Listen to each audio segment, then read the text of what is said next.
Dobrý deň. Pri predstavovaní nových modelov digitálnych zrkadloviek si Canon drží 18-mesačný cyklus a tak sa koncom januára pred začiatkom konania výstavy PMA v Las Vegas dostáva na trh nová digitálna zrkadlovka v najnižšej triede Canon EOS 450D.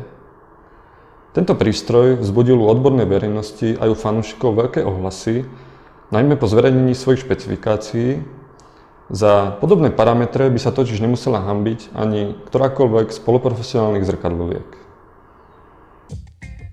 450 zostáva verná tradičnému dizajnu, ktorý už pred niekoľkými rokmi nastolil model Canon EOS 350D.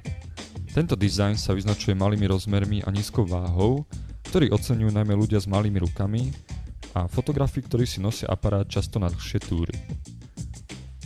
Dizajn však predsa len doznal určitých zmien. Tie sa prejavili na rozmeroch, fotoaparát nám málo narastol smerom do výšky, prepracovaná bola oblasť v okolí spúšte a fotoaparát má teraz strmšie hrany vedúce ku stavanému blesku. Toto všetko sú kozmetické zmeny, ktorých si všimne len pozorné oko. Čo však prehliadnúť nejde, je asi najväčšia zmena, ktorú nový EOS 450D prináša, a tým je zmena pamäťového média. Pôvodné a na poškodenie náchylné karty Compact Flash boli zamenené za karty Secure Digital.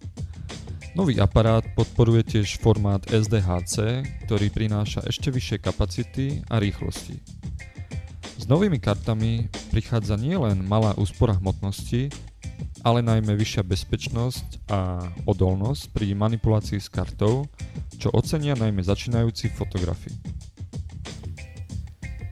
Najväčšie zmeny zaznamenala zadná strana prístroja, kde si môžeme všimnúť najmä veľký trojpalcový LCD displej s rozlíšením 230 000 bodov, čo nie je práve najlepšia hodnota.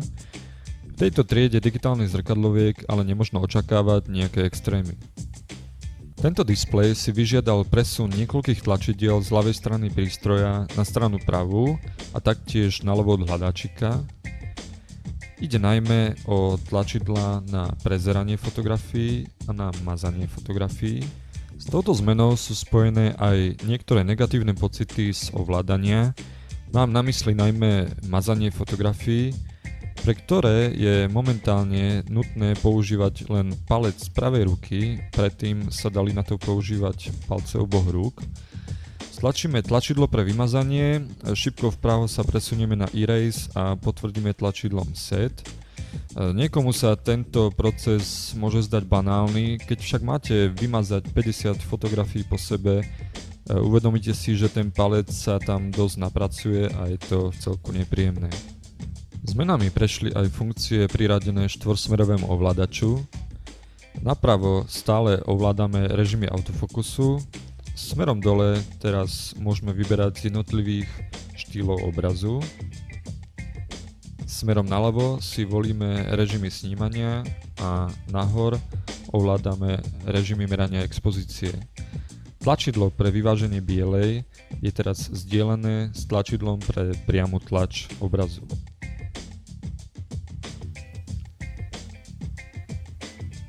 Ak hľadáte tlačidlo pre zmenu citlivosti ISO, to sa ukrýva na hornej strane prístroja medzi otočným režimom voličov a hlavným otočným voličom.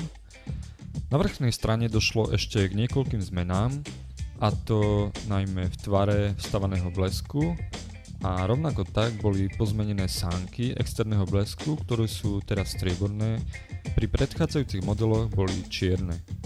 Po zapnutí aparátu nám naskočí stavový displej, ktorý je podľa môjho názoru veľmi príjemne spracovaný.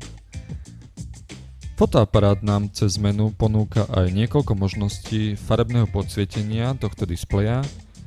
Tieto možnosti môžeme využiť v závislosti od okolitých podmienok, prípadne od fotografickej situácie. Podobne ako ostatné modely, ktoré nie sú vybavené klasickým stavovým displejom, aj 450 disponuje senzorom, ktorý po priložení oka k hľadačiku vypína LCD displej a výrazne tak šetrí energiou. Prepracované bolo tiež menu prístroja, ktorého vzhľad bol podobne ako pri modeli EOS 40D prevzatý z profesionálneho jedničkového radu. Pohyb v tomto menu je omnoho jednoduchší, bez nutnosti scrollovania. Veľkým prínosom je tzv. My menu, kam si môžeme navoliť rôzne hlboko uložené funkcie, medzi ktoré budú patriť najmä tzv. Custom Functions. Tu okrem tradičných funkcií, ako je napríklad predsklopenie zrkadla, objavíme tiež novinky. Spomeniem napríklad Highlight Tone Priority alebo Auto Lighting Optimizer, ktoré sa snažia ešte o vyššiu obrazovú kvalitu fotografií. Canon 450D je prvou zrkadlovkou systému EOS, ktorá v režime živého náhľadu, teda Live View, využíva dva spôsoby automatického zaostrovania. Tým prvým známym spôsobom je fázová detekcia, pri ktorej je nutné sklopenie zrkadla. Novým spôsobom je detekcia kontrastu, ktorú poznáme už dlhšiu dobu z kompaktných fotoaparátov. Ako môžete vidieť aj na videu, tento spôsob je zatiaľ stále veľmi pomalý a určite ešte nejaký čas potrvá, kým bude v zrkadlovkách dotiahnutý k dokonalosti. V súčasných prístrojoch už nesmie chýbať funkcia automatického čistenia cinzora pri každom vypnutí fotoaparátu. Zmeny a funkcie, ktoré sme doteraz opísali, boli vcelku pozitívne, užívateľov však najviac bude zaujímať obrazová kvalita. Šumí teda 12,2 megapixelový obrazový senzor viac než jeho menší predchodca? Určite áno, Canonu sa však opäť podarilo udržať tento šum pod kontrolou. Aj bez zapnutej funkcie redukcie šumu pri vyšších citlivostiach je výskyt šumu v obraze minimálny. Môže za to určite aj nový procesor Digic 3, ktorým je teraz vybavená takmer kompletná aktuálna modelová rada Canonu EOS. O lepšiu obrazovú kvalitu sa okrem toho stará tiež 14-bitové spracovanie obrazu a nové funkcie ako napríklad Highlight Tone Priority alebo Auto Image Optimizer. Správne zmerať expozíciu v náročných podmienkach vám teraz pomôže bodové meranie. Komponovanie za pomoci väčšieho a jasnejšieho hľadačika je teraz omnoho príjemnejšie. K vylepšenému autofokusu, frekvencii kontinuálneho snímania 3,5 obrázka za sekundu a novej batérii s vyššou kapacitou sa potešia najmä fanúšikovia športovej fotografie. Prístroj je však koncipovaný tak, aby uspokojil každého záujemcu fotografovanie, či už sa jedná o úplného začiatočníka, ktorý ocení jednoduché ovládanie, alebo pokročilého amatéra, ktorý ocení za nízku váhu a malé rozmery pri, povedzme, dlhších túrach.